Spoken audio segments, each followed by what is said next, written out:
ಪ್ರಶ್ನೆ ಮಾತಾಡೋದಂತಂದ್ರೂ ಕೂಡ ವಿಚಾರ ಮತ್ತೆ ಪ್ರಸ್ತಾಪ ಆಗ್ತಿದೆ ದಲಿತ ಸಿಎಂ ವಿಚಾರ. ನಿನ್ನೆ ಯತೀಂದ್ರ ಅವರು ಕೂಡ ನಮ್ಮ ತಂದೆಯವರು ಏನಾದ್ರು ಸ್ಥಾನ ಬಿಟ್ರೆ ದಲಿತರು ಆಗ್ಬೇಕು ಅನ್ನೋ ಪ್ರಶ್ನೆ ಇದೆ ಅನ್ನೋ ಅರ್ಥದಲ್ಲಿ ಮಾತಾಡಿದ್ದಾರೆ ಸರ್. ಮಾತಾಡ್ತೀವಿ ಅಂತ ಹೇಳಿ ಅವ್ರು ಹೇಳಿದ್ಮೇಲೆ ಆಯ್ತಲ್ಲ, ನಾನು ಯಾಕೆ ಹೇಳ್ಬೇಕು? ಎಲ್ಲ ಒಂದ್ ಕಡೆ ನನ್ನ ರಿಯಾಕ್ಷನ್ ಏನಕ್ಕೆ ಬೇಕು? ಪ್ಲಾಟ್ಫಾರ್ಮ್ ರೆಡಿ ಆಗ್ತಾ ಇದೆಯಾ ಸರ್? ನನ್ನ ರಿಯಾಕ್ಷನ್ ಯಾಕೆ ಬೇಕು? ಸರ್ ನೀವೇ ಮುಂಚೂಣಿಲಿರೋ ಸರ್.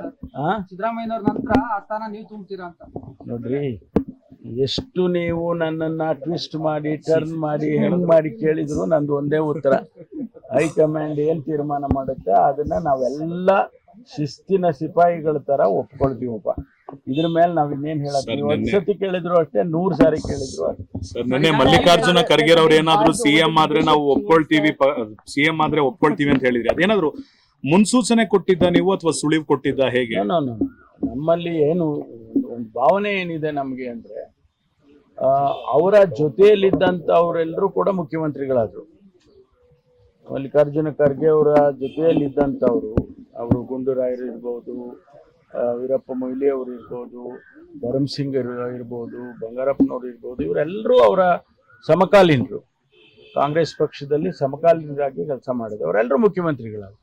ಇವರು ಕೂಡ ಅದಕ್ಕಿಂತ ಹೆಚ್ಚು ಸಾಮರ್ಥ್ಯವನ್ನ ಇರ್ತಕ್ಕಂಥ ಒಬ್ಬ ಹಿರಿಯ ರಾಜಕಾರಣಿ. ನಮಗೆ ಒಂದು ಅನ್ಸುತ್ತೆ, ಅವರು ಆಗಿದ್ರೆ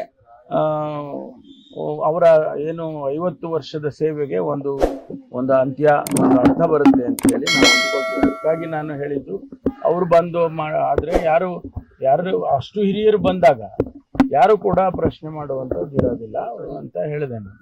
ಒಂದು ಕ್ಯೂರಿಯಾಸಿಟಿ ಸರ್, ಬೇರೆಯವರೆಲ್ಲ ದೆಹಲಿಗೆ ಹೋಗೋದು ಬೇರೆ, ನೀವು ದೆಹಲಿಗೆ ಯಾವಾಗ ಹೋಗ್ತೀರಾ ಅನ್ನೋದಕ್ಕೆ ಸಂದರ್ಭ ಬಂದಾಗ ಹೋಗ್ತೀನಿ. ಡೆಲ್ಲಿಗೆ ಹೋಗೋದೇನು ರಾಜಕೀಯ ಮಾಡಕ್ಕೆ ಹೋಗ್ತೀವಾ?